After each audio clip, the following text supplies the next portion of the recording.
You would think that a documentary called A Mormon President would be about this guy, former Massachusetts State Governor Mitt Romney, but you would be wrong. In fact, it's about this guy, Joseph Smith, leader and prophet of the Latter-day Saints movement, who ran for president in 1844 on a platform of theodemocracy.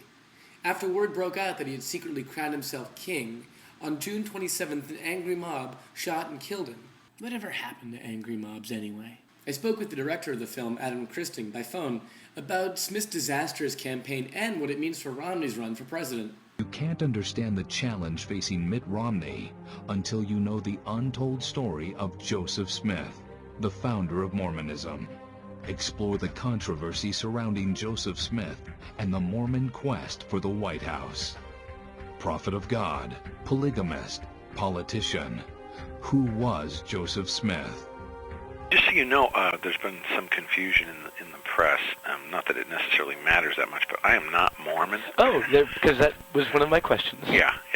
So you're not Mormon? No, I'm not. Oh, okay. Then how did you come to do this film?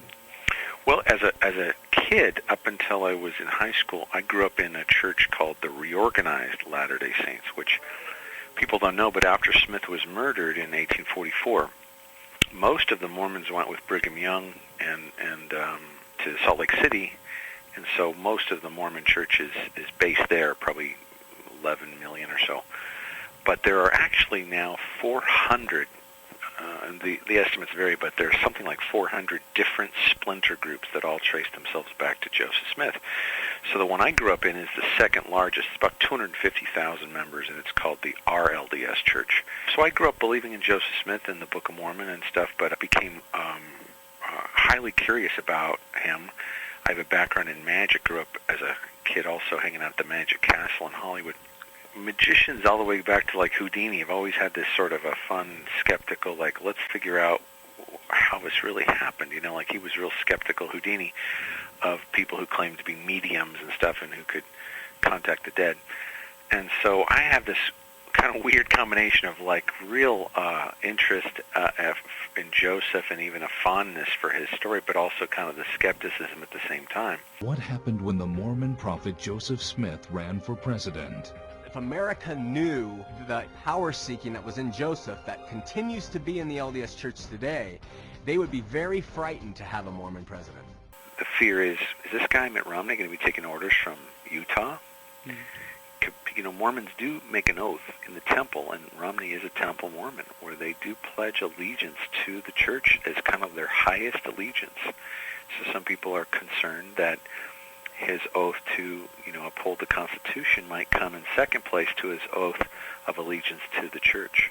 Well, let me ask you, as someone who is part of the Latter-day movement, but not a Mormon, do you think that Romney will hold the church ahead of the state? No, I don't. But I do think it's a legitimate concern. But I personally don't think so.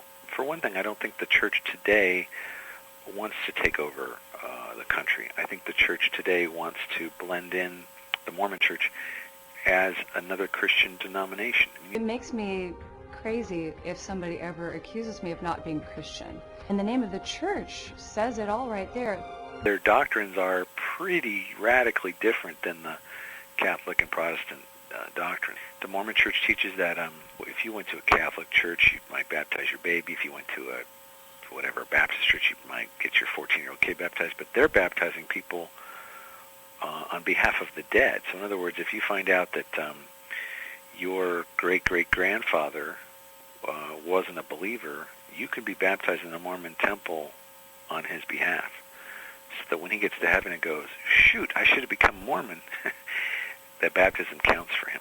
The second thing would be their view of marriage is that you can be married, we're all married for time, meaning on earth, but if you go into their temple and marry your husband or wife, it's for eternity. Third is polygamy. Even though polygamy is not practiced today, it's still in their scripture. They kind of think it's on hold right now in terms of practicing it, but it's still on the books. They believe that God the Father has a physical body, that he's a man. Another big one for anti-Mormons, I guess, was their view that human beings can potentially become gods themselves.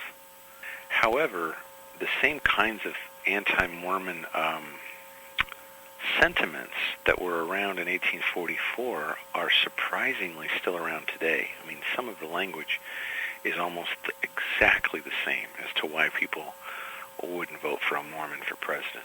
Their doctrine does not reflect Christian teaching as we understand it. No way a Mormon's going to get in the White House. Is America ready for a Mormon president?